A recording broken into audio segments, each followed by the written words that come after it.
Po.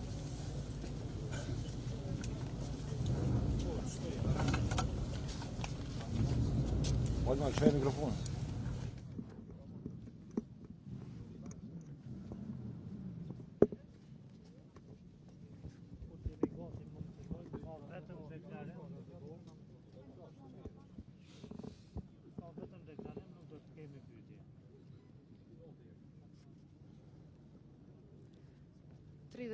Janari është një prej ditëve më me peshë në historinë e Republikës së Kosovës, është një prej ditëve më frymëzuese për rritjen e ushtrisë çlirimtare të Kosovës dhe është po ashtu një prej ditëve më frymëzuese për gjithë popullin e Kosovës që luftoi për liri.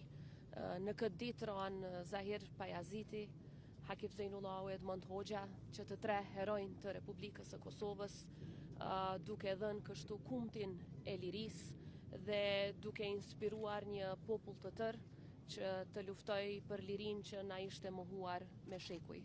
Natyrisht që kjo sakrificë e tyre ka vënë themelet e forta të Republikës së Kosovës, themele në këto që edhe sot qëndron shteti ynë sovran i pavarur, i cili u ndërtua me gjak, i cili u ndërtua me mund dhe me shumë sakrificë, ndër sakrificat më të rëndësishme që vërtet i dhanë peshë lirisë sonë dhe i japin dritë rrugës sonë përpara, ishte edhe sakrifica e Zahir Pajazitit me shokë të cilët i kujtojmë sot.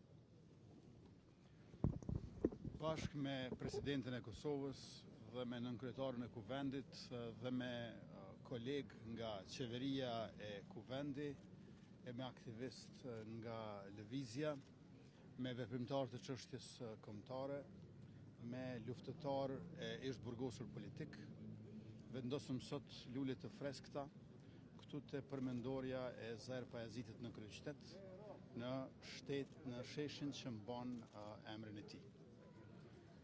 Zahir Pajaziti kishte veprimtari të dendur si pak kusht tjetër. Ai ishte një luftëtar i paepur tërë jetën dhe njëkohësisht një guerilas me aksione fort suksesshme. Bashkë me Hakif Zejnullahun dhe Edmond Hoxhën, në janarin e vitit 1997 u vran nga pusia e forcave serbe për shkak se nuk ishte edhe mundshme ndryshe. Aq shumë ishin tmerruar forcat armike të Serbisë nga Zahir Pajaziti, saqë vetëm kurthi, pusia, prita mund t'ju jepte shans forcave okupatore që ta eliminonin Zahir Pajazitin. Rënja e tyre i dha një hov të jashtëzakonshëm edhe vetbesimit popullor, por gjithashtu edhe shtimit të radhëve të ushtrisë shqiptare të Kosovës. Ashtu qysh nuk mund ta mësojmë e kuptojmë historinë tonë më të re pa ushtrinë shqiptare të Kosovës, ngjajshëm nuk mund ta kuptojmë e mësojmë edhe ushtrinë shqiptare të Kosovës pa figurën e jashtëzakonshme të komandantit Zahir Pajaziti.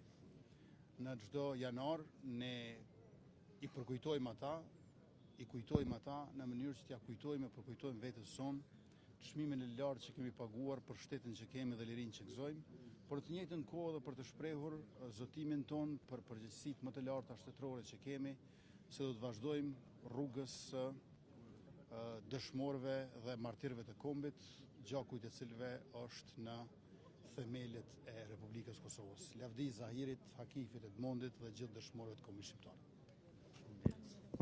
Sot në 20 vjetorin e rënjes Zahir Pajazitit, Hakif Zejnullahut dhe Edmond Hoxhës, bëm homazhe për të nderuar tre figura themeltare të rezistencës armatosur dhe të ushtrisë çlirimtare të Kosovës.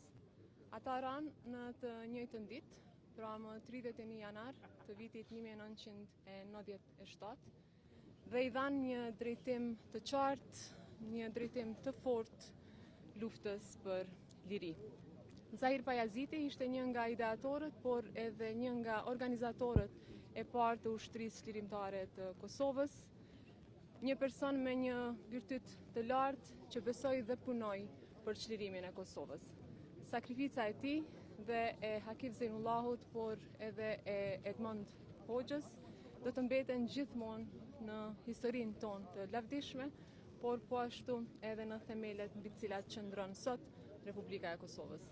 Lavdi dëshmorëve, lavdi gjithë të rënëve për liri.